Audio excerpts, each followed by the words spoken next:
Ay, casi no nos podemos conectar. Ay, no. Esto sí fue las de Caín. Sí, horrible. ¿Cómo está, mi dog? TikTok no nos quiere, No, TikTok no me quiere, no, TikTok no me quiere. ya me quedó claro. Pero hay que solucionarlo, hay que ver qué fue lo que pasó Sí, en hay que realidad. buscar esa parte. Sí, sí. Un Pero saludo, bueno, gracias. Gracias por la buenas invitación. Buenas noches, mi noches. dog. Bienvenida al lugar donde no era, pero bueno, veo que también se están conectando por acá. Muchas gracias por haber aceptado la invitación, mi doc. Como yo le Gracias a ti. mencionaba, a mí me encanta traer especialistas y especialistas que yo veo que se mantienen informados y que informan y comunican. Eso me parece una de las cosas más importantes. Pero para quienes no le conozcan por acá y mi cuenta, me encantaría, doc, que se presente y para ya después empezar. Ya, gracias a ti por la invitación, gracias, me gusta mucho el contenido que estás haciendo, es un contenido muy interactivo y muy educativo. Yo soy la doctora Yamilka Rodríguez, soy médico, soy nefróloga, con más de 10 años de experiencia en el manejo de pacientes con enfermedad renal y manejo de pacientes en terapia de sustitución renal, hemodiálisis, diálisis peritoneal y trasplante.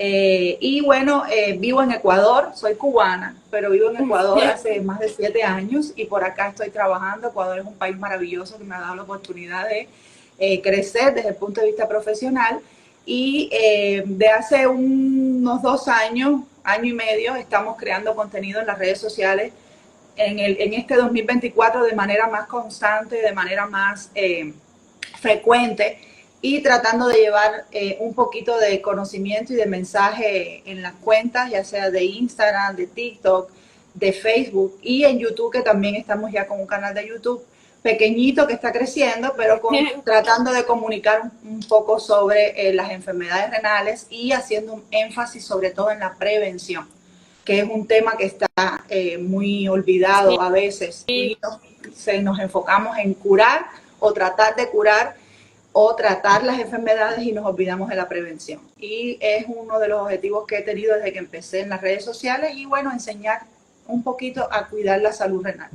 Ese es el objetivo de la cuenta, ese es el objetivo de las redes sociales y ahí estamos haciendo un trabajo como hormiguita de poquito a poco.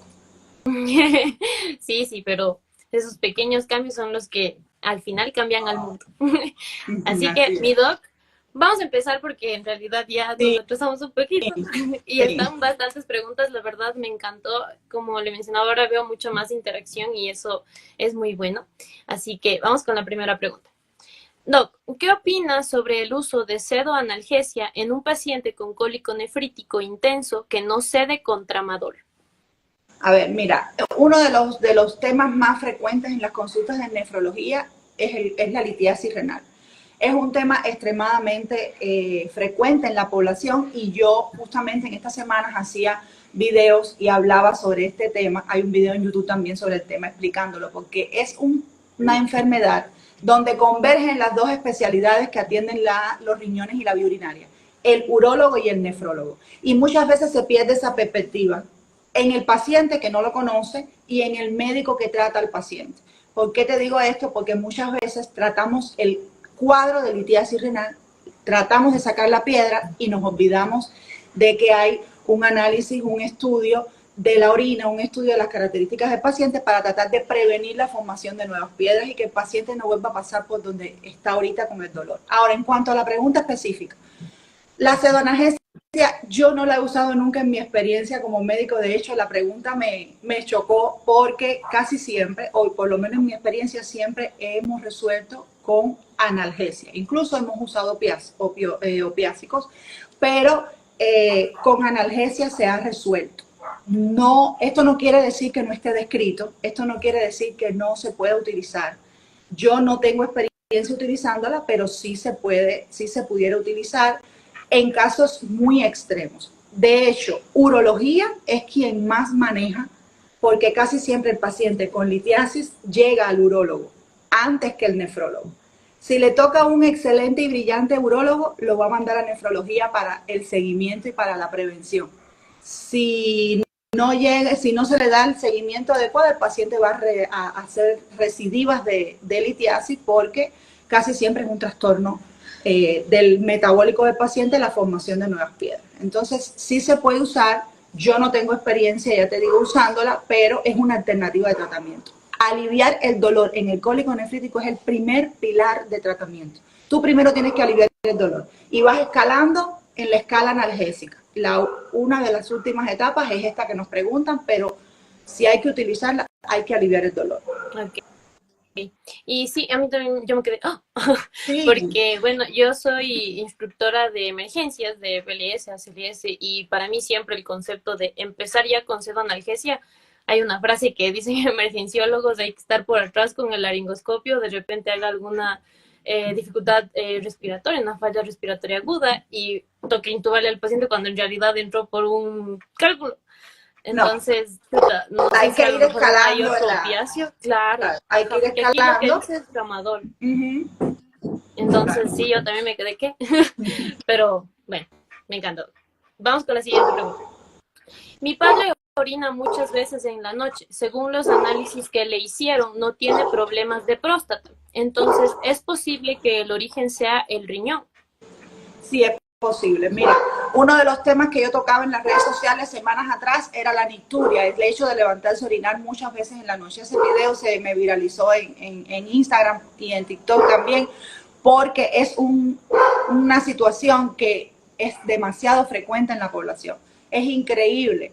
Y cómo se normaliza el hecho de levantarse a orinar en la noche, no solo por los pacientes, no solo por las personas, sino por el personal de salud. Se normaliza que en la noche te levantes a orinar y no se estudia, no se le da seguimiento.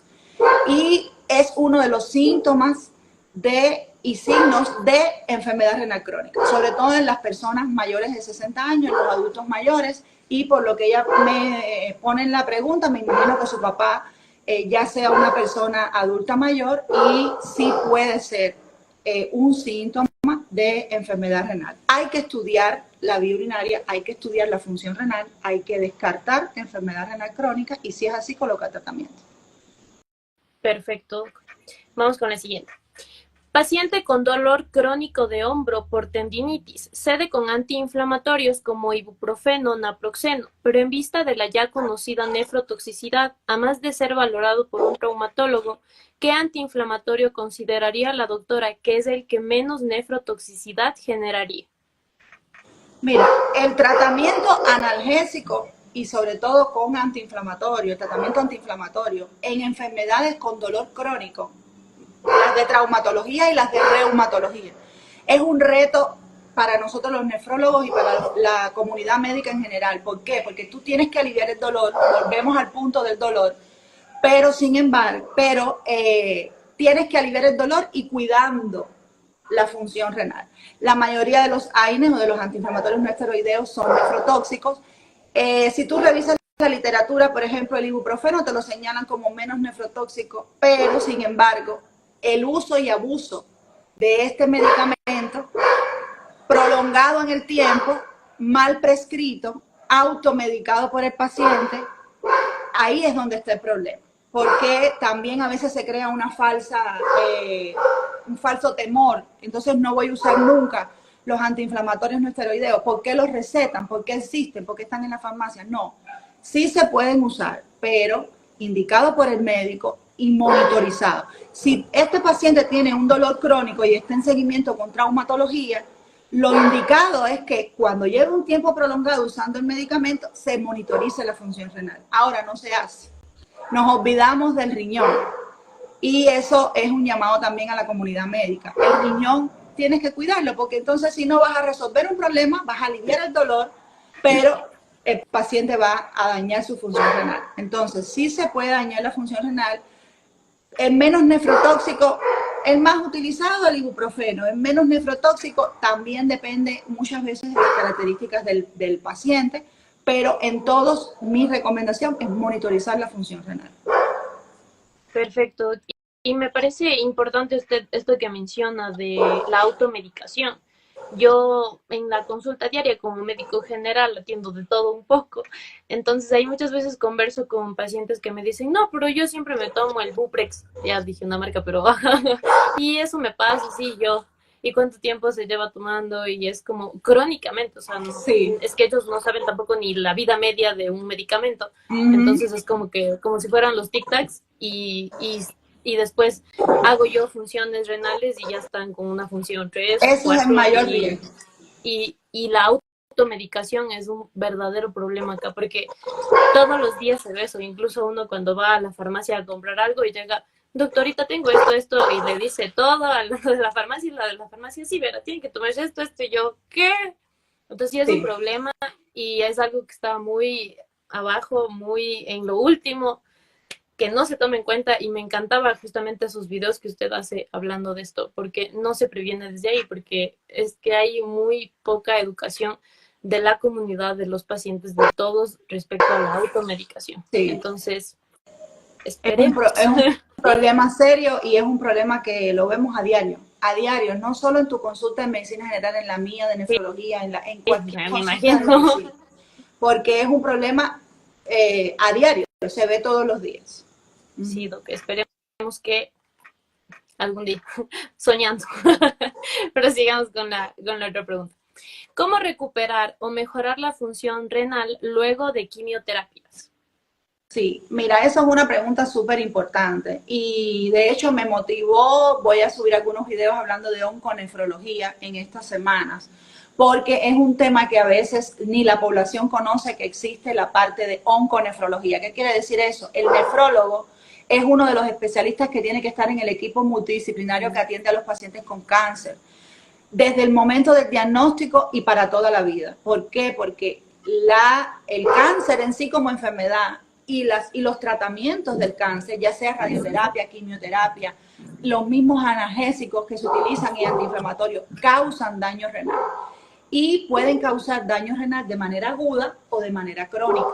O sea, te pueden causar una falla renal aguda en el momento que tú estás recibiendo el tratamiento, en el momento que está activa la enfermedad, y tú lo resuelves una vez que resuelvas la causa. Eso es agudo. O pueden incluso causar enfermedad renal crónica. O sea, esa agresión grande que están recibiendo los riñones se mantiene en el tiempo y dañan la función renal. Entonces, la respuesta a esa pregunta, ¿cómo recuperar la función renal? Va a depender de tu caso, del caso específico, si tu falla renal fue aguda o si ya tienes una enfermedad renal crónica. Eso se define en consulta con el nefrólogo y en dependencia de eso va a ser la conducta. Si la falla renal que hiciste fue aguda, una vez que se resuelva la causa y una vez que tú mejores tu condición y ya no estés recibiendo quimioterapia, debe recuperarse la función renal. Ahora, si el daño ya es crónico, tú te vas a comportar o la paciente se va a comportar como un paciente cualquiera con enfermedad renal crónica. Hay que calcular la tasa de filtración glomerular, hay que estadiarlo y en dependencia del estadio de la enfermedad va a ser el tratamiento, va a ser la conducta, va a ser un grupo de estrategias que se van a tomar porque no es solamente medicamento. Las personas piensan qué remedio, qué uso para corregir esa enfermedad renal y no es así. Es un conjunto de estrategias que se trazan, que incluye nutrición, incluye cambios en hábitos y estilo de vida, incluye medicamentos, incluye muchísimas cosas, incluye seguimiento en el tiempo. Un paciente con enfermedad renal crónica se tiene que seguir para toda la vida. Y entonces eso lleva a una estrategia de tratamiento. ¿Cómo mejorar la función renal? Lo primero es ir a la consulta de nefrología, conocer cuál es tu situación puntual, si es aguda, si es crónica, y junto con el nefrólogo trazar una estrategia de tratamiento y seguimiento para que tu función renal mejore. Perfecto. Es que sí, al final termina siendo un trabajo multidisciplinario, y eso creo que a veces se olvidan también de los pacientes, por ejemplo, un paciente con diabetes que debería estar siendo visto por un montón de especialistas, y al final ni nutricionistas a veces le ven. Sí, Es así es. complicado. Ok, vamos con la siguiente pregunta. Buenas tardes, Doc. Soy fiel seguidor de la doctora Jime, y cada vez que hace lives con especialistas dejo mi pregunta. Siempre me sentí más cómodo preguntando aquí que a los especialistas de mi hospital. Terminé mi internado hace poco y siento que de nefrología me quedo con la gran duda. ¿En qué consiste el tratamiento para expulsar un cálculo? Si a mí me llega un paciente a mi servicio rural con este cuadro, siento que no sabría qué hacer. Bueno, mira, A todos los médicos cuando estamos empezando nos pasa lo mismo, o sea, tenemos miles de dudas. Y nefrología es una especialidad que causa cierto temor porque hay muchas lagunas que quedan sobre todo en la fisiología, más en la fisiología de la parte renal.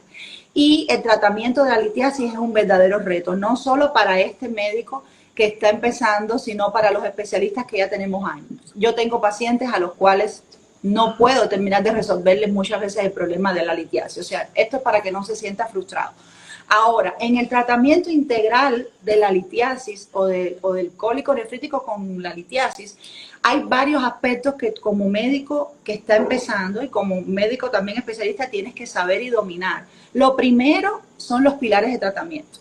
El primero es el alivio del dolor. Si tú tienes un paciente con un cólico nefrítico que te llega a tu consulta, ya sea de emergencia, ya sea tu consulta de medicina, tú tienes que aliviarle el dolor. Y ya lo habíamos hablado. Escala analgésica, vas escalando en la escala analgésica hasta que tu paciente no tenga dolor. Lo segundo es que tú tienes que evaluar qué características tiene ese cálculo. Si tú estás en un lugar donde no tienes ecografía renal, estás mal, porque vas a poner tratamiento ciega. Y desgraciadamente en muchos lugares no hay ecografías renales, el paciente no se puede hacer ecografía renal. Entonces ahí tú tienes que hacer un diagnóstico clínico por las características clínicas del dolor, por los antecedentes del paciente, etcétera, y tratar de definir y poner tratamiento como si fuera una litiasis lo que tiene el paciente. Ahora, lo ideal es que tú puedas hacerle una ecografía renal al paciente y puedas determinar varias cosas de esa litiasis, de esa piedra o de esas piedras. Tú tienes que saber primero el tamaño de la piedra. Eso es fundamental. Si tú no sabes el tamaño, tú no puedes poner tratamiento expulsivo porque una piedra de más de 1 centímetro no, en teoría no sale de la vía urinaria y estás cargando al paciente de tratamiento y no va a salir. Si la piedra tiene ese tamaño, la localización, si la piedra está obstruyendo o no la vía urinaria. Porque si tú tienes un cálculo, una piedra que está obstruyendo la vía urinaria, no puedes. Esa piedra hay que sacarla con urología. Incluso no puedes ni mandarle abundante líquido al paciente en ese caso. ¿Por qué? Porque lo sobrecargas de líquido y el paciente va a aumentar, va a dilatar ese uréter que está obstruido y va a dañar esa función renal. Entonces, de ahí la importancia de realizar una ecografía renal. Es vital. Los cálculos que en teoría son de menos de 1 centímetro, leía en estos días 0.7 milímetros, bueno, ya hay más o menos alrededor de 1 centímetro se pueden expulsar. Yo tengo pacientes que han expulsado piedras de 1,5 centímetros, o sea, que depende también del paciente. Pero en teoría, menos de 1 centímetro se puede expulsar y ahí tú vas a poner tratamiento expulsivo. Tú vas a tratar, por ejemplo, vas a colocar medicamentos que dilaten en la musculatura lisa del uréter, medicamentos que aumenten el peristaltismo de la musculatura lisa del uréter, ayudan a expulsar. La tansulosina, por ejemplo, 0,4 miligramos, la usamos en el tratamiento expulsivo, está descrita y tiene muy buenos resultados en muchos pacientes. ¿Por qué? Porque relaja la musculatura lisa y va a ayudar. Y, por supuesto, abundante líquido en dependencia pues, de las características, porque también estamos adaptados a decir, litiasis, abundante líquido, sobrecarga, tómate 3,5 litros. Si el paciente está obstruido, no puede tomar tanto líquido. Entonces, de ahí vuelvo a la importancia de la ecografía renal para definir. Y lo otro es el tratamiento de extracción de la piedra, eso es de urología. Y aquí hay una línea que divide las dos especialidades, urología y nefrología. El tratamiento quirúrgico y de extraer la piedra es del urólogo. El tratamiento de seguimiento y estudio para que no se vuelvan a formar nuevas piedras es del nefrólogo. Perfecto. Doc, y me parece esto que usted estaba mencionando, cuando no hay disponibilidad de ecografías, porque esto pasa mucho. Yo también estuve en un servicio social donde no había nada y muchas veces, o sea, yo entiendo que las situaciones a veces son complicadas cuando no se tiene todos los implementos, pero por el hecho de no tener algo, a veces nos olvidamos incluso de mencionárselo al paciente, porque quizás el paciente, nosotros asumimos que no tiene para una ecografía, pero al menos hay que mencionarle al paciente y decirle, yo no voy a poderle hacer un diagnóstico ni un seguimiento si usted no se hace una ecografía. y quizás el paciente sí pueda hacerse de manera particular, pueda traer la ecografía y todo, pero a veces como yo digo, ay, yo no tengo nada, y se va el paciente sin saber nada y luego vuelven. Y a mí me pasaba mucho, y eso también fue en el live de Uro que yo hice con la doc, Ajá, que venían y me decían que no, yo ya me tomé no sé cuánto de cerveza y solucionado el problema. Y ahí falta la educación que no hubo por parte del médico que recetó a ese paciente. Como digo, muchas veces asumimos que el paciente no lo va a hacer, pero por lo menos hay que comentarle, decirle, y si bien yo no tengo la disponibilidad de mi servicio social, yo entiendo, a veces no hay ni paracetamol, pero explicarle al paciente, incluso hasta para yo defenderme en mi historia clínica y poner, no tengo cómo hacer el diagnóstico porque no tengo esto y lo que sea, pero para poder hacer algo tengo que saberlo. Entonces sí sería bueno que esto haga eco así y la es. importancia de explicarle al paciente que no se puede hacer un diagnóstico sin eso. Y como usted menciona, incluso podríamos empeorar el cuadro de un paciente que en realidad ya esté haciendo alguna hidronefrosis Así mal es, plan y al final el paciente termina ingresado por urgencias empeorar. claro. Entonces sí, me parece súper importante, doctor. Ok, vamos con la siguiente pregunta. ¿Alguna alternativa a la fenazopiridina? Mira, la fenazopiridina es un tratamiento que nosotros usamos, yo lo uso bastante. Es la ampliurina, acá en Ecuador se conoce como ampliurina y en otros países también. Y si bien no hay suficientes estudios, pero es un medicamento muy útil. Yo lo uso, ya te digo, con bastante frecuencia. La ampliurina, su objetivo fundamental es mejorar la sintomatología baja, o sea, cuando el paciente tiene cistitis, tiene esa inminencia de orinar, se queda con ganas de orinar, o sea, está con una infección baja de las vías urinarias. Casi siempre cistitis y uretritis. Y es muy buena. Se combina muchas veces y el mercado te lo vende combinado con antibióticos. Y aquí viene un problema, porque te lo combinan con cipro, te lo combinan con amoxicilina. Entonces, a veces el paciente lo está tomando y está aportando una dosis de antibiótico. Y ya sabemos que el antibiótico tiene sus consecuencias. Entonces, alternativa a este medicamento, no conozco la verdad porque el que yo uso es ese, es la ampliurina y es el que nos mencionaban, es su nombre comercial.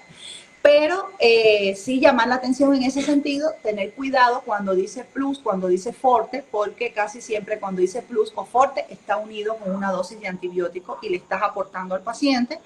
No es que esté mal, no es que no se pueda usar, pero tú como médico a la hora de indicarlo tienes que saber que le vas a aportar al paciente y sobre todo al paciente que está con un cuadro de infección urinaria que muchas veces ya le pusimos antibiótico para la infección urinaria, ya sea endovenoso, ya sea oral, y lo está sobrecargando entonces con esa dosis de ese medicamento. Entonces es un excelente medicamento.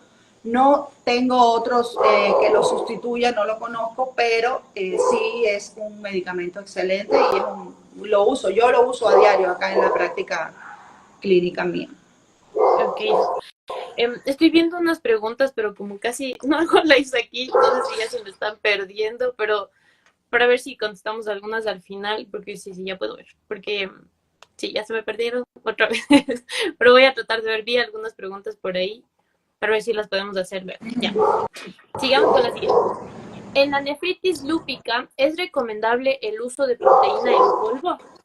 Mira, la nefritis lúpica, primero, el lupus es una enfermedad autoinmune, es una enfermedad sistémica y una de sus afectaciones, o sea, uno de los órganos que afecta con relativa frecuencia es el riñón. Y cuando hay una nefritis lúpica ya hay un daño renal por el lupus. O sea, casi siempre esto se acompaña de una alteración de la función renal o puede acompañarse, puede debutar como un síndrome nefrótico, hay varios tipos de presentación. En sí, el riñón ya tiene un daño.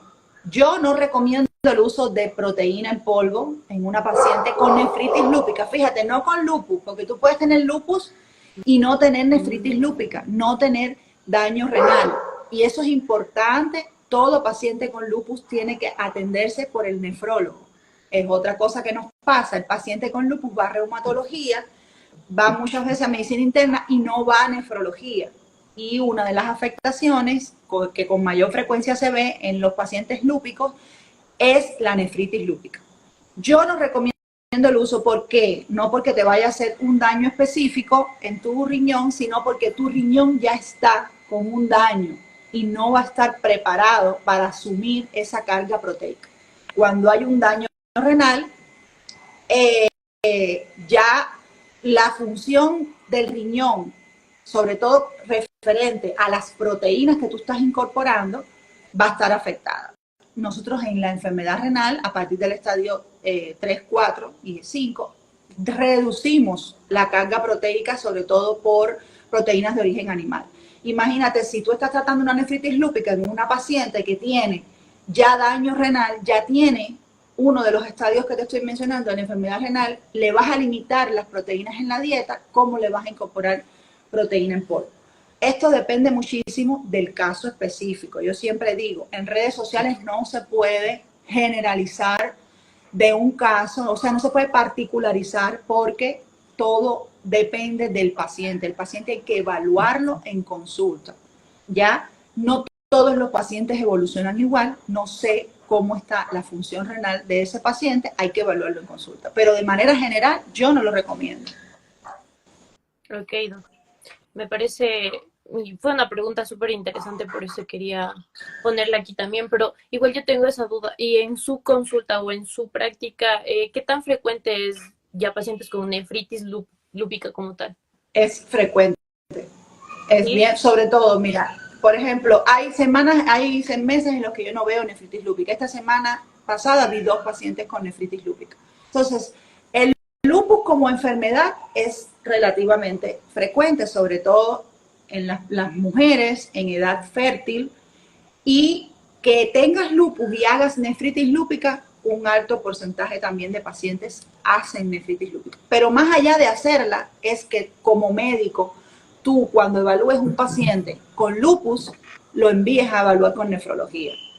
O evalúes tú su función renal, como le haces una creatinina, le haces uriacreatinina, le haces biometría y evalúas con ecografía, proteinuria 24 horas, y tú te das cuenta si hay o no ya una alteración en la función renal. En dependencia de eso, tú lo reenvías o lo envías a nefrología. Lo ideal es que se siga con el nefrólogo, porque en algún momento de la evolución de la enfermedad puede aparecer la nefritis lúpica, puede aparecer el daño renal. Y es una causa de entrada a terapia de sustitución renal, a diálisis.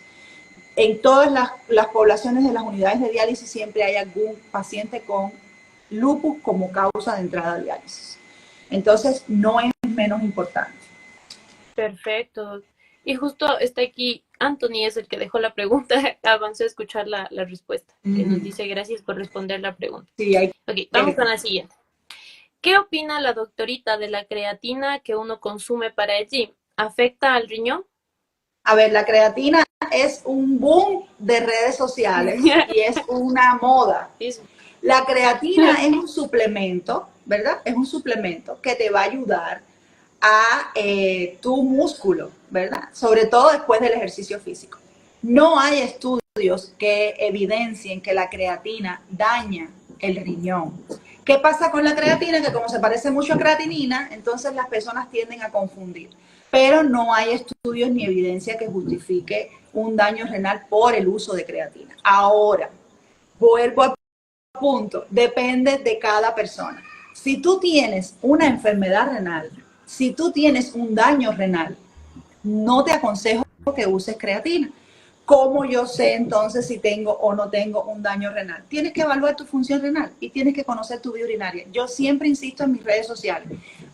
Todas las personas, tengan o no tengan antecedentes de patologías renales, tienen que conocer su vía urinaria y tienen que saber cuál es su función renal.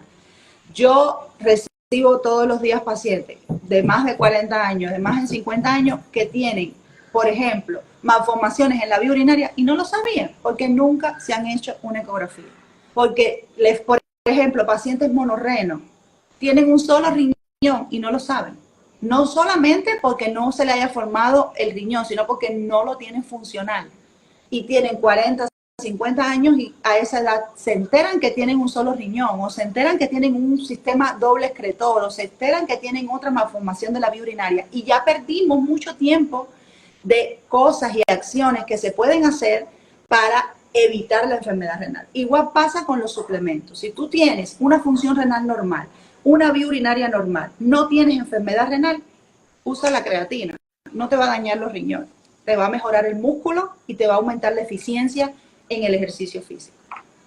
Sí, y esto me parecía súper interesante porque hay varios estudios que se hacen actualmente justamente con la creatina por el boom que tiene justamente en su uso, pero sí me parece esto de insistir en individualizar todas las circunstancias y todas las preguntas, porque por ejemplo, yo, como le digo, yo tengo mucho en mi práctica la automedicación, o sea, de verdad las personas se automedican.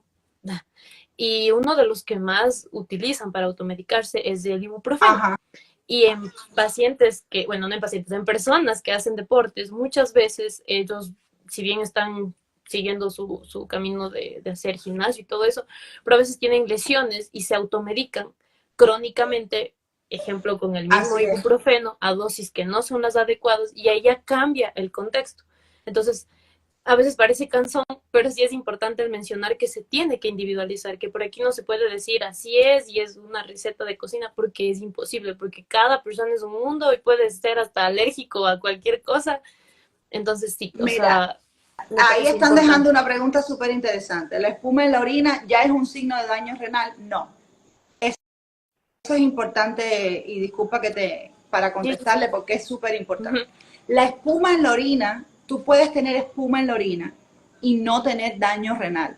¿Por qué? Porque la espuma o no tener alteración de la función renal. Son dos cosas. Tú puedes tener incluso un síndrome nefrótico, donde tú tienes más de 3.5 gramos de proteínas en la orina y la urea y la creatinina están normal. Hay un daño en el riñón, en la estructura que filtra la sangre, sí, pero todavía no se ha dañado tu función renal. Todavía tu riñón limpia y depura la sangre adecuadamente de toxinas, que es una de las funciones más importantes del riñón. Ahora, el hecho de tener espuma en la orina es un factor de daño, un factor importantísimo de un posible daño en la función renal. Es un indicador de daño. Es algo que te está diciendo, ojo, cuidado, que ahí hay un daño de la función. Va a haber un daño de la función, porque la proteína daña la estructura que filtra la sangre. Entonces, tú puedes tener espuma en la orina, repito, puedes tener proteína en la orina, urea y creatinina normal. Son dos cosas. Pero ya el hecho de tener espuma en la orina, toda la persona que tenga espuma en la orina tiene que hacerse una proteinuria 24 horas y tiene que saber qué cantidad de espuma tiene, de proteínas tiene. Porque en dependencia de eso es la conducta, es el seguimiento. Y toda persona que tenga espuma en la orina, mi recomendación es que se vea en consulta de nefrología. Es mandatorio, es obligatorio, porque hay que descartar. Y hay que poner tratamiento si en realidad hay una proteinuria significativa. Es un factor súper importante. Sí, Doc. Y incluso, como usted mencionaba, de esto yo me quedo, ¿qué? De personas que ya tienen más de 40 años y apenas descubren que son monorrenos. Claro. O sea, la falta de hacerse un chequeo general hasta por si acaso. ¿Cómo tú sabes que eres monorreno si nunca te has hecho una ecografía? No es imposible, creer. No lo sabes. Incluso me escribían, pero si eso se diagnostica prenatal, miren, no. Primero, hace 40 años, 50, no se diagnosticaba todo prenatal. Segundo, se puede ir el diagnóstico. Incluso ahorita, en este tiempo, con el desarrollo que hay, la ecografía, el 4D, se puede ir el diagnóstico. Tú tienes que conocer tu vía, y no la tuya, la de tus hijos. Yo siempre insisto, tú tienes que conocer la vía urinaria de tus hijos. Tú tienes que conocer si tus hijos tienen 2 riñones, tú tienes que conocer si tus hijos tienen bien la vía urinaria. O sea, no solo tuya, pero, y tienes que, además de conocer tu vía urinaria, tienes que conocer tu tasa de filtración glomerular, tienes que saber cómo está tu filtración glomerular y tu función renal. Una vez al año, una solita vez al año. Pero, y si eres hipertenso o diabético, por favor, es obligatorio porque esas son las dos primeras causas de enfermedad renal crónica. Son las dos primeritas. Perfecto, Doc. Muy bien, vamos con la siguiente. ¿Puedo tomar remedios hechos de hierbas si tengo insuficiencia renal etapa 3? A ver, el tema de las hierbas y de la medicina natural es también un tema polémico en redes sociales. Cuando uno sale con el tema, te bombardean. Incluso yo que lo menciono así con mucho cuidado, me han bombardeado también. ¿Qué pasa con las medicinas, con este tipo de plantas? No es que no sirvan, no es que no funcionen, porque tienen algunas funciones diuréticas, antisépticas. El tema es que no hay evidencia científica suficiente, o sea, no hay una normativa como el tema de los medicamentos donde tú dices, bueno, yo te indico una dosis de tanto cada tanto y yo sé que el efecto que voy a esperar es tal. Es algo muy generalizado, muy ambiguo, ¿ya? Ahora, desde el punto de vista de la diuresis, del aumento de la diuresis, de la función antiséptica de algunas plantas, sí. Pero cuando hay enfermedad renal crónica, estadio 3, que es el caso que me están preguntando, del 3 para abajo, 3, 4 y 5, el seguimiento es estricto en consulta de nefrología. ¿Qué quiere decir eso? Usted, lo primero que yo le digo a los pacientes cuando vienen a mi consulta y les diagnostico enfermedad renal crónica es, usted no toma nada sin que yo lo revise y yo le revise la dosis y yo se lo indique. ¿Por qué? Porque la función renal de ese paciente está en un hilo, es un hilo finito. Y cualquier cosa, cualquier nefrotóxico, cualquier agresión, corta ese hilo y lo envía del estadio 3 al estadio 5 y lo pone en diálisis.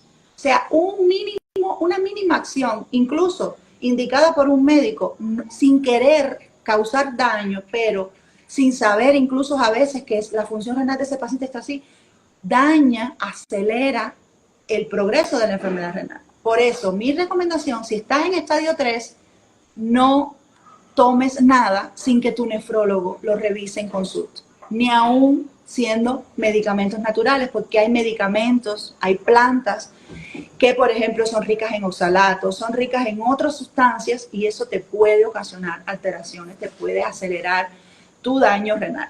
Entonces, no te recomiendo que tomes nada, que todo lo que vayas a tomar, si tienes estadio 3, tienes que estar en seguimiento en consulta de nefrología y tu médico, tu nefrólogo, te tiene que monitorizar y supervisar todo lo que vas a tomar. O sea, no puedes tomar cualquier cosa sin la autorización de tu nefrólogo. Es la recomendación. Perfecto. Ok, vamos con la siguiente pregunta. ¿La enfermedad renal crónica se cura? No se cura. Y aquí hay que tener claridad en este punto y es muy, muy importante. Una vez que se hace el diagnóstico de enfermedad renal crónica, que es un diagnóstico que se hace en consulta y para lo cual uno de los elementos es la creatinina y los niveles de azoado. Hay varios elementos que se valoran, no solamente valoramos creatinina. Una vez que se hace el diagnóstico y usted se ubica en un estadio de la enfermedad renal, a partir del estadio 3 ya se habla de insuficiencia renal y es irreversible ese diagnóstico, o sea, no se quita el daño ya crónico que se instaura en los riñones. ¿Por qué? Porque se daña la estructura, se daña toda la estructura de filtración, fundamentalmente de filtración del riñón, y eso es irreversible. Ahora, ¿qué sí se hace? ¿Qué sí se logra en consulta de nefrología? Que no progrese el daño. Que si usted se diagnostica en un estadio 3 de la enfermedad, se demora lo más posible o nunca llegue al estadio 5, donde ya va a necesitar terapia de sustitución renal, diálisis o hemodiálisis o trasplante. Entonces, para eso se traza un grupo de estrategias que dependen de tu función renal, dependen de tu estadio, si estás en el 3, en el 4, en el 5, es totalmente diferente o es diferente. Se van agregando cosas y estrategias al tratamiento integral para que no progreses en la enfermedad, para que no avance la enfermedad, para que te quedes ahí o incluso retroceda los valores de azoado, o sea, baje la creatinina y la urea un poco, pero no se va a quitar. Y eso es un grave error que muchas veces tienen los pacientes que se pierden de la consulta, nunca más vuelven y a los 2 años, al año, ya vienen en estadio 5 y ya la única opción que tiene el nefrólogo es indicarle iniciar diálisis. Y entonces ahí es donde hay que tratar de no llegar. Ahí es donde no queremos que llegue ningún paciente, pero es necesario que se diagnostique y que se trace una estrategia de tratamiento, que no solo incluye medicamentos, incluye dieta, incluye cambios en el hábito y estilo de vida, incluye realización de ejercicio físico, incluye una estrategia completa para evitar la progresión de la enfermedad. ¿Se puede lograr? Sí. De hecho, todos los días lo hago en consulta y se ven los resultados, pero lleva diagnóstico, seguimiento, tratamiento y disciplina por parte del paciente. Perfecto. Doc, ahora sí ya puedo ver las preguntas. Si veo ahí una pregunta, no sé si usted también la debe, si la puede responder. A ver. Porque ya se me perdió de nuevo, no sé qué hago yo para que se me pierda. Yo sufría, que hay una que dice, yo sufría de dolor de oído y tomaba mucho ibuprofeno. Y el nefrólogo me dijo que me estaba afectando, debe ser el riñón. Me dijo que no me podía descuidar y no aguantar ganas de orinar. Claro, si el nefrólogo te dijo eso, Marbella, es porque te hizo o te evaluó la función renal en consulta y tenías una alteración de la función renal. Y por eso te recomendó. Y es muy importante lo que te está diciendo el nefrólogo, no te puedes descuidar. ¿Qué quiere decir eso? Evalúa tu función renal en consulta con frecuencia. ¿Cuál es la frecuencia? Depende de tu caso. Por ejemplo, los pacientes con estadio 4 de la enfermedad yo los veo mensual. Los pacientes con estadio 3, en dependencia de cómo esté la evolución, los veo cada 3 meses. El paciente que tiene una función renal adecuada lo veo una vez al año y evalúa su función renal. La frecuencia depende de tu caso y eso lo define el médico en consulta. Pero lo más importante es evaluar tu función renal y seguirte en consulta. Y no aguantar las ganas de orinar, no me canso de repetirlo todos los días por mis redes sociales, lo digo y lo digo. Tomar suficiente agua y nunca aguantar los deseos de orinar. Nosotras las mujeres, sobre todo, tenemos la costumbre de aguantar los deseos de orinar para no orinar en un lugar que no nos gusta o esperar llegar a la casa, y eso es fatal. ¿Por qué? Porque estamos reteniendo la orina en la vía urinaria, vamos a tener más infección, vamos a tener más cálculos, más piedras y todo lo que se deriva de ahí. Ok, perfecto. La siguiente. ¿Cuál es la mejor fórmula según la evidencia reciente para el cálculo del filtrado glomerular y qué aplicación conoce la doctora para que sea ideal ese cálculo? Mira, para una de las cosas que se hace en consulta de nefrología y se debe hacer en cualquier consulta médica es calcular la tasa de filtración glomerular del paciente, que es una fórmula que hace unos años nosotros la hacíamos manual y pasábamos mucho trabajo. Ahora se hace en el teléfono con una aplicación. Hay muchas aplicaciones. La que yo tengo instalada es la que dice MDRD, que es tú pones en el buscador de las aplicaciones, dependiendo cuál teléfono tienes, cálculo de la función renal y te van a salir la fórmula. ¿Cuál es mejor que otra? Bueno, la mayoría de aplicaciones en la actualidad tienen todas las fórmulas, o sea, tienen Procogigau, que es la fórmula que se usaba antiguamente mucho, era la que más se usaba, pero que con el tiempo se ha demostrado que es muy inespecífica, ¿ya? ¿Por qué? Porque utiliza el peso del paciente y pierde mucho valor cuando estamos manejando pacientes en los dos extremos del peso, pacientes desnutridos con un índice de masa corporal por debajo de 19, por ejemplo, y pacientes con un índice de masa corporal por encima de 35, ahí se pierde la efectividad de la fórmula y ha ido perdiendo credibilidad a la hora de, no credibilidad, sino hay fórmulas más específicas. ¿Cuáles? Por ejemplo, la MDRD, que usa 4 variables, usa 6 variables. En dependencia, si más variables usas, se supone que sea un poquito más específica porque está cerrando un poquito más el círculo de probabilidades, pero desde el punto de vista práctico, tú cuando tienes un paciente en consulta y vas a calcular la tasa de filtración glomerular, lo estás haciendo mientras estás evaluando al paciente. Tú no te puedes demorar media hora calculando con una fórmula que utilice 6 variables y que tú tengas que buscar demasiadas cosas. Tú necesitas una fórmula que de manera rápida tú calcules y te dé un número para ubicar al paciente en el estadio de la enfermedad renal, ¿ya? Y la fórmula, ya te digo, descargas la aplicación, yo en mi teléfono tengo una, la abro, utilizo la primerita fórmula que tengo, que es MDRD, con las 4 variables, introduzco, siempre tienes que tener un valor de creatinina sérica, o sea, tú para calcular tasa de filtración glomerular, tiene que el paciente llegar con un examen de creatinina, o tú habérselo indicado, ¿ya? Es la que utilizamos, la creatinina sérica. Hay otros métodos más específicos, claro, pero no están al alcance de todos, ni de todos los pacientes, ni de todos los médicos.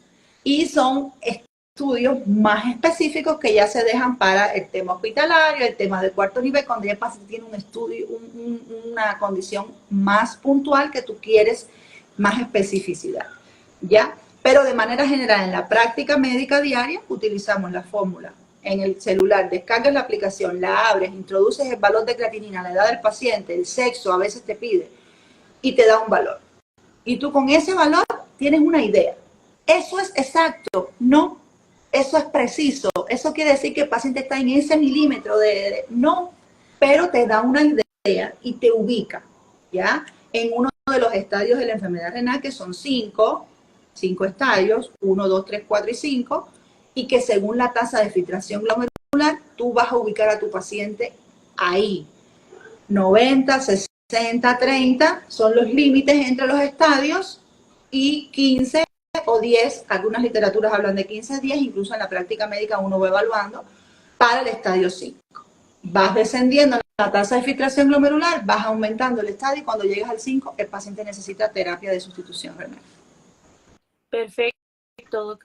Hay, bueno, ahorita no me acuerdo el nombre de la aplicación, pero la que a mí siempre me sale es la de Seca de Epi, que igual también lo de es excelente. Esa, sí, mira, te sale como seca, me enredé. Seca de Epi. Pero cuando tú entras a esa aplicación vas a ver que hay 4 fórmulas. Una dice Crocos y Gauss, otra dice MDRD 4 variables, MDRD 6 variables y la última que es la que tú utilizas. Entonces tú puedes utilizar dentro de la misma aplicación que tiene ese nombre cualquiera de las fórmulas, ¿ya? A mí me gusta mucho la MDRD de 4 variables porque es muy fácil, muy rápida de utilizar. Ok, perfecto, muy bien. Vamos con el siguiente. Un paciente que tiene diagnóstico de insuficiencia cardíaca, más hipertensión arterial, más diabetes tipo 2, ¿hay algún antihipertensivo y antidiabético que sea ideal en ese caso?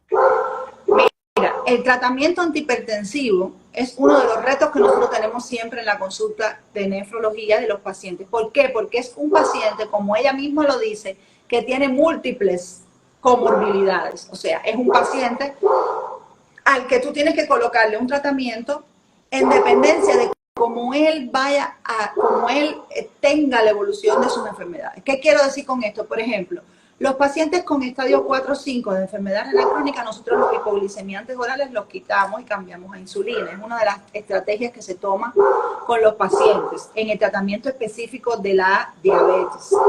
Y de igual manera, los pacientes ya en terapia de sustitución renal, el medicamento hipoglicemiante que utilizamos es la insulina. No se utilizan hipoglicemiantes orales. Entonces ya por ahí tú tienes que ver en qué estadio de la enfermedad renal está el paciente, si tiene o no tiene enfermedad renal.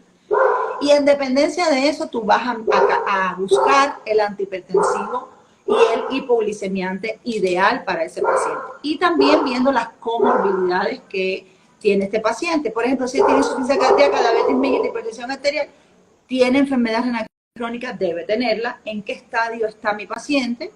Y en dependencia de eso, yo voy a buscar cuál es el antihipertensivo. Ahora, en cuanto a antihipertensivo, recordar que no se recomienda la monoterapia, se recomienda siempre apoyarnos de algún diurético, dependiendo también del caso, y que el que nosotros más utilizamos en nefrología es la furosemida, los diuréticos de ASA, pero vuelvo y repito, hay que ver el paciente en consulta y hay que definir cuál es la condición integral de ese paciente. Hay pacientes, por ejemplo, que no responden bien a lo que es nifedipino y amlodipino. se le hinchan los pies, no toleran los medicamentos. Entonces tú tienes que cambiar de alternativo. Por eso tienes que evaluarlo en consulta. Perfecto, muy bien. Vamos con la siguiente.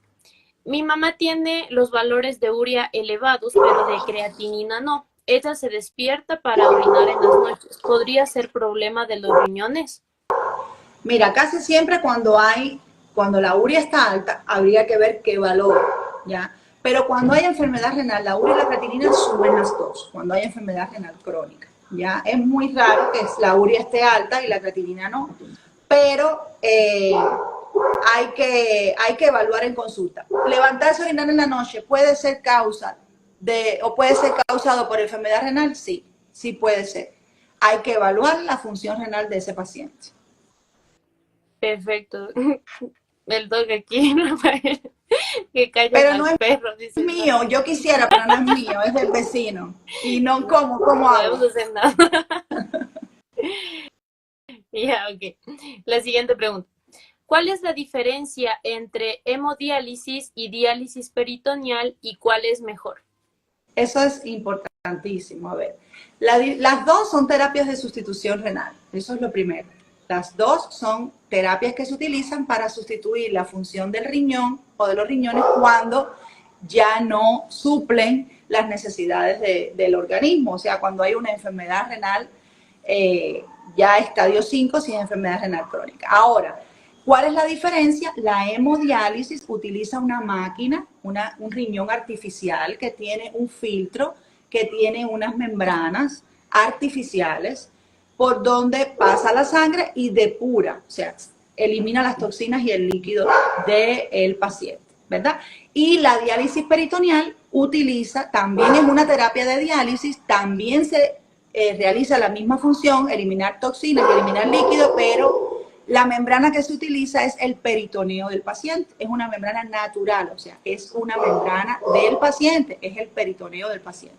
Esa es la diferencia grande entre las dos terapias.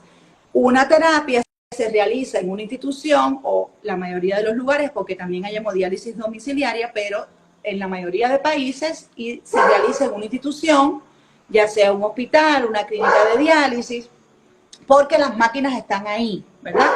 Sin embargo, la diálisis peritoneal se puede realizar en la casa, en el domicilio, porque la máquina que realiza se puede hacer manual o se puede hacer automatizada, pero la máquina es pequeñita, es portátil y se puede llevar a la casa. Entonces, esas son diferencias grandes entre los dos tipos de terapia. ¿Cuál es mejor?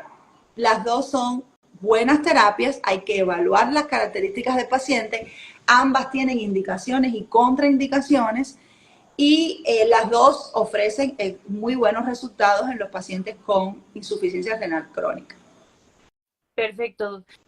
Ya encontré algunas preguntas que estuve viendo por acá y hay una aquí que dice, una consulta, ¿la vitamina E ayudaría con la protección de la función renal? Mira, la vitamina E pasa igualito que con la creatina. Es un boom también de redes sociales y de moda, ¿no? Sin menospreciar la vitamina E, que sí tiene excelentes funciones y beneficios. Que mejore o no pregunta la función renal. Sí, la función renal. La función renal, no. La función renal directamente como función del riñón, no. Sí tiene beneficios, es una vitamina importante que no siempre hay que suplementar con vitamina E, porque eso es otra cosa. Estamos acostumbrados a escuchar la suplementación, y a veces, en la mayoría de los casos, no necesita suplementar con vitamina E, pero no va a mejorar directamente la función renal. Ok, perfecto. Hay otra pregunta acá. ¿Qué recomienda luego de una operación por litiasis renal? Que recomiendo que te sigas en consulta, te evalúes y te sigas en consulta de nefrología. Ya te sacaron la piedra, ya terminaste la cirugía, te recuperas de tu cirugía y vas a la consulta del nefrólogo porque hay que evaluar cómo está la orina, hay que hacer un estudio metabólico de la orina, si tienes la piedra o el cálculo sería lo ideal porque se analizaría en el laboratorio y ver qué está ocasionando, por qué formaste esas piedras o esa piedra y poner tratamiento, no solo medicamentoso, sino, vuelvo y repito, una estrategia de tratamiento para que no formes nuevas piedras. Cuando se expulsa una piedra, no termina el problema ahí, termina ese problema puntual, pero el gran problema que está originando, que originó esa piedra, hay que buscar la causa y hay que tratarlo para que no vuelvas a formar nuevas piedras. Perfecto. Y de hecho aquí hay alguien que dice, mi nefritis lúpica es de estadio 4, pero mi función renal está 10 de 10, aunque a veces sí tengo problemas con la proteinuria. Claro, tienes una proteinuria, o sea, estás expulsando proteínas por la orina, puedes tener un síndrome nefrótico incluso, que es cuando ya tienes una expulsión importante de proteínas por la orina, pero no se ha dañado todavía lo que es la función renal, que se mide con valores de creatinina y se evalúa de manera general urea, creatinina, los asoados. Sí puede pasar, pero eso no quiere decir que no necesite seguimiento con el nefrólogo y periodicidad en la evaluación, porque en algún momento del transcurso de la enfermedad se puede dañar la función renal y puede entonces necesitar otro tipo de intervención desde el punto de vista nefrológico y tienes que seguir. Todos los pacientes con lupus deben evaluarse con nefrología y seguirse en consulta de nefrología. Perfecto. Y aquí veo otra pregunta que está un poco parecida a una que tenemos acá, entonces le voy a conjugar esos dos. ¿Qué alimentos no puede comer una persona que tenga dañados los riñones? Y aquí alguien nos dice, ¿cómo debe ser una dieta para un paciente con riñones poliquísticos grado 3? A ver, mira, ya esta de que dice grado 3 es más específico. La dieta del paciente con enfermedad renal crónica varía en dependencia del estadio de la enfermedad.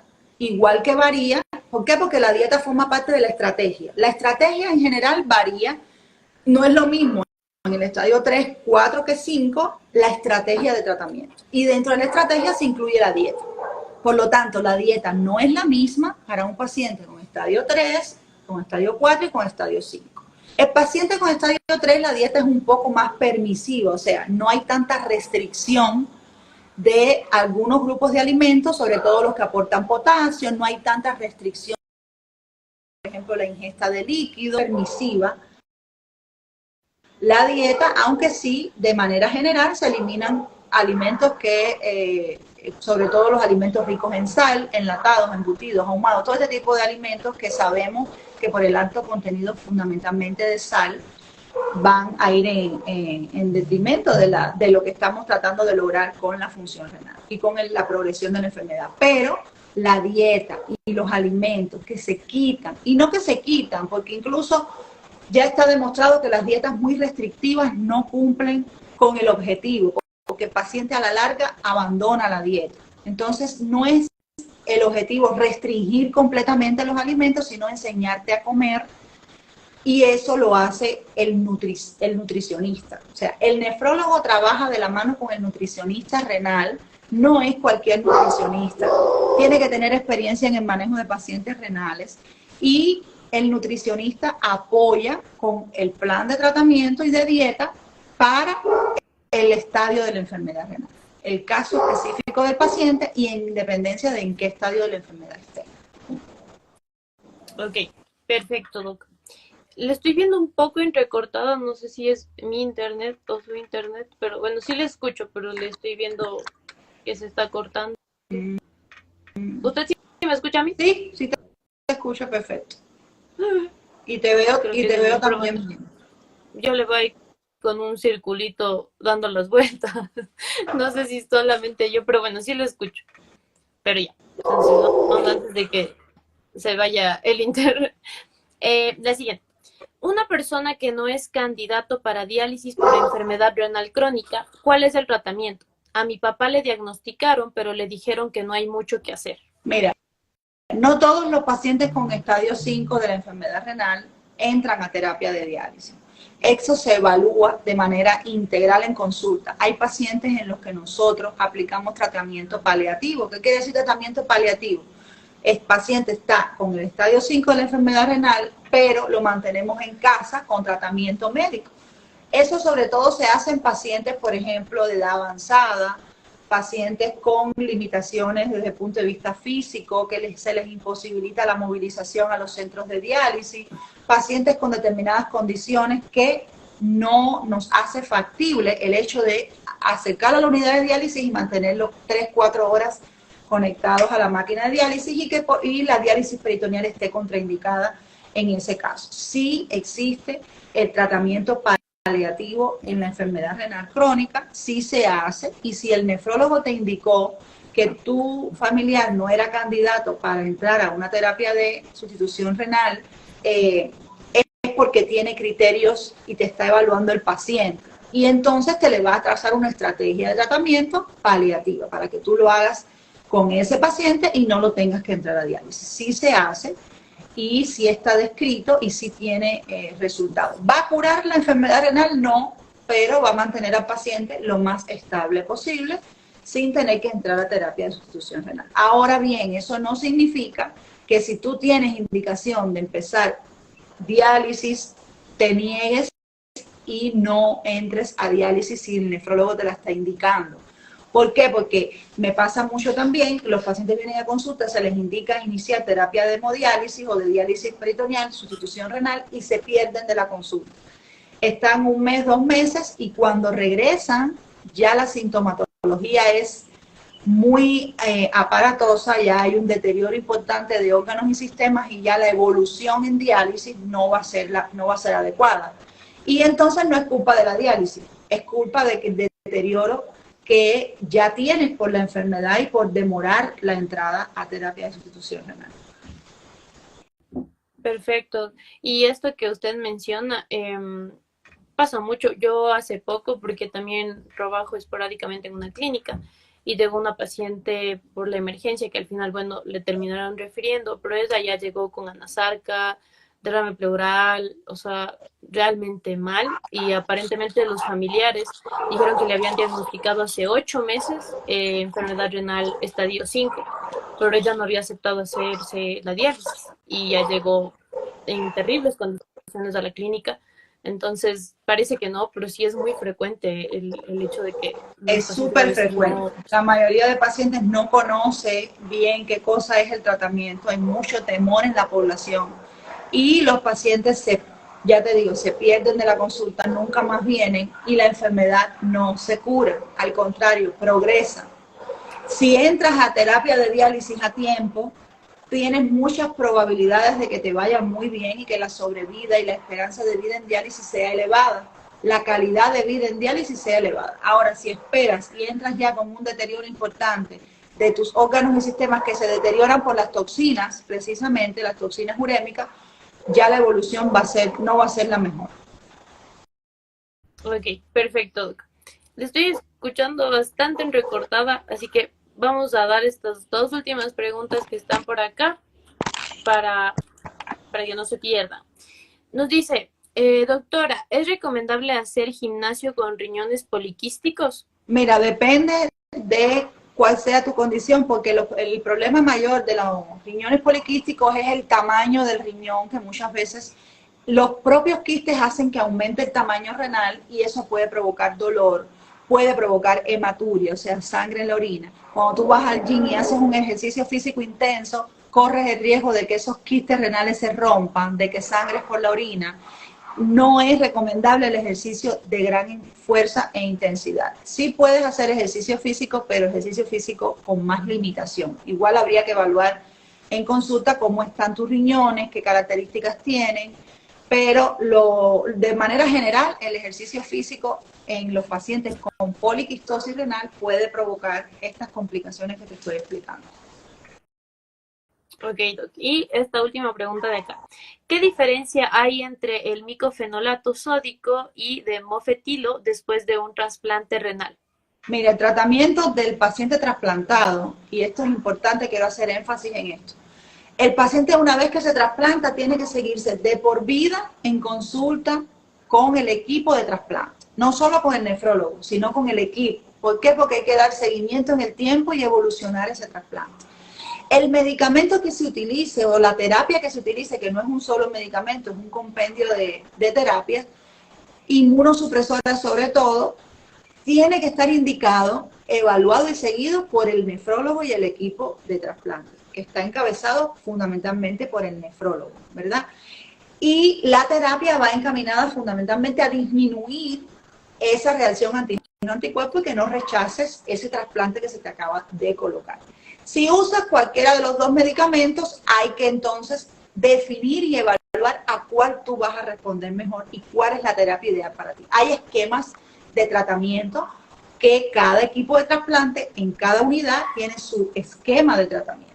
Y ese esquema de tratamiento va encaminado a diferentes tipos de pacientes y diferentes tipos de trasplantes, dependiendo de qué, de muchos factores. El tiempo de espera del órgano, tus características, si es primero, si es segundo trasplante, si muchas cosas que se tienen en cuenta, cuál fue la causa de tu insuficiencia.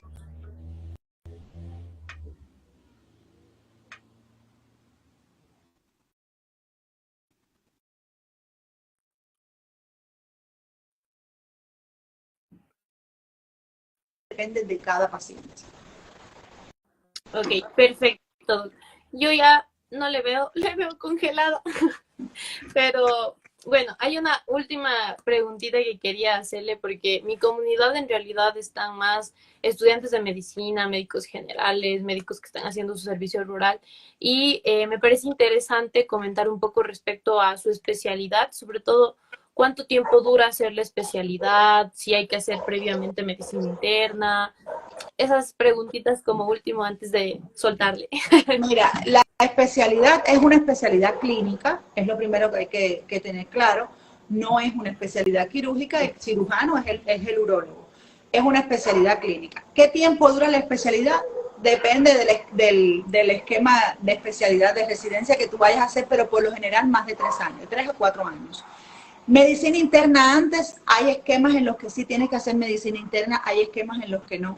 Hay médicos nefrólogos, la mayoría son internistas y después se especializan en nefrología, pero seas internista o no, siempre dentro de la especialidad vas a dar un módulo de medicina interna que casi siempre dura más de 6 meses, en dependencia de, ya te digo, de qué esquema estés utilizando, y vas a dar módulos de otras especialidades clínicas asociadas, gastroenterología, cardiología, que es un tiempo dentro de la especialidad que va dedicado solamente, incluso te insertas en la mayoría de universidades en el servicio de cardiología, de medicina interna, como si fueras un residente más de ahí.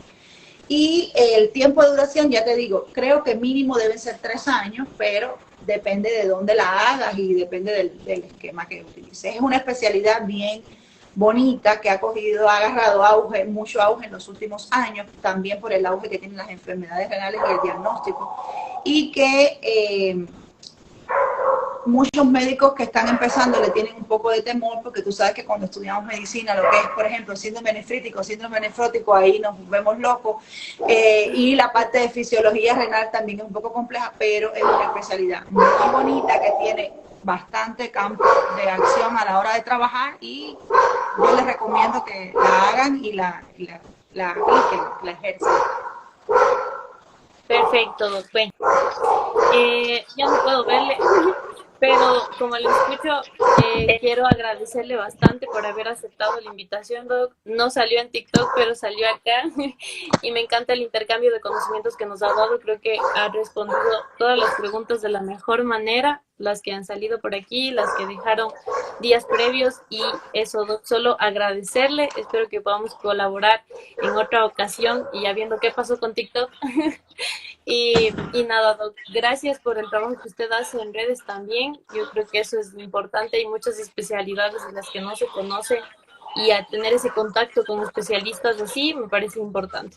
Entonces, gracias muchas gracias, a ti, gracias a ti por el espacio, gracias por la invitación, y bueno, estamos ahí pendientes para cualquier duda, cualquier cosa que quieran aclarar, ahí estamos a la orden. Ok, perfecto, Doc, gracias igual a todas las personas que estuvieron por acá, y yo creo que esto se queda guardado, ¿verdad? Aquí en Sí, ahí al final le tienes que decir